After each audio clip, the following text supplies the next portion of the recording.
Crucifixion was essentially death by exhaustion, or in effect, death by suffocation.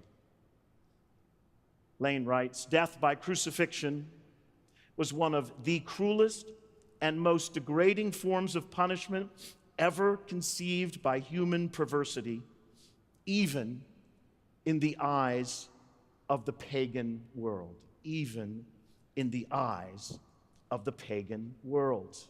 The historian Josephus wrote that crucifixion, or death by crucifixion, was the most wretched of all ways of dying. Cicero wrote that crucifixion is the grossest, cruelest, most hideous manner of execution. And they crucified him. Notice, you can't help but notice, Mark does not draw attention to the obvious. We do not have a detailed description of the horrific physical suffering the Savior endured as he was crucified and died on the cross. All we read here is, "And they crucified him." Mark does not draw our attention to the obvious. Instead, Mark draws our attention, in effect, away from the obvious and draws our attention instead to other voices. Initially, he draws our attention away from the obvious to the voices of the Savior's enemies. He will then transition to draw our attention to the voice of the Savior himself, and he will conclude this account by drawing our attention to a most unexpected voice. Draws our attention away from the obvious. Just 4 words devoted to the crucifixion. "And they crucified him." Immediately, he transfers away from the obvious to the perspective and voices of the enemies of the Savior. They mocked him as God's appointed Savior.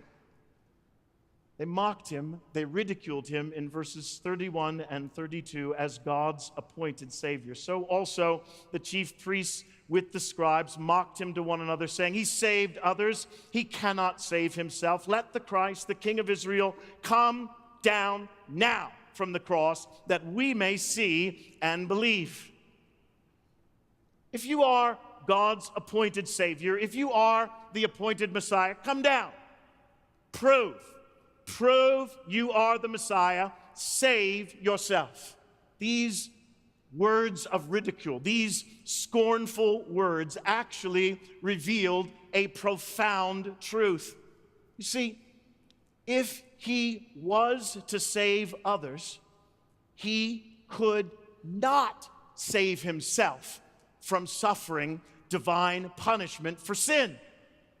Precisely because he refused to save himself, he was able to save others. Donald English writes, "What they taunt him for not doing, saving himself, is precisely so because he is doing what they ridicule, saving others. He could not do both." Actually, he proves that he is the Savior by staying there. He proves he is the Savior by remaining there. He proves he is the Savior by hanging there. Leon Morris writes of this moment and event, "They said they would have believed he was the Son of God had he come down from the cross. We believe he was the Son of God because he stayed up." Aren't you glad this evening he stayed up? Aren't you glad this evening he did not respond to their ridicule? As the Savior is mocked for staying there and ridiculed and challenged to come down from there to prove he is the Messiah, he ignores their ridicule and remains there. He stayed. They mocked him for staying. They didn't get it. They saw, but they didn't understand. his remaining there was confirmation that he was indeed God's appointed Savior. They taunted him for remaining. We believe he was the Son of God because he stayed.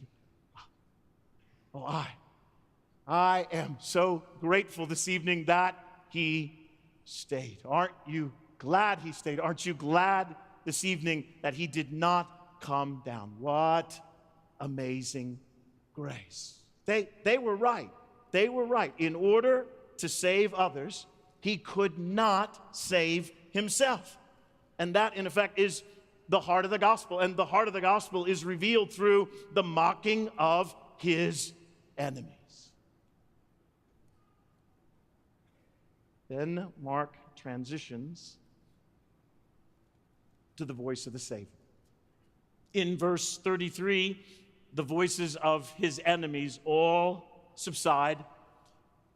And now we hear only the Savior's voice. We hear his words. We hear his voice. We hear his cry from the cross, revealing the uniqueness of his person and uniquely revealing to us why he died.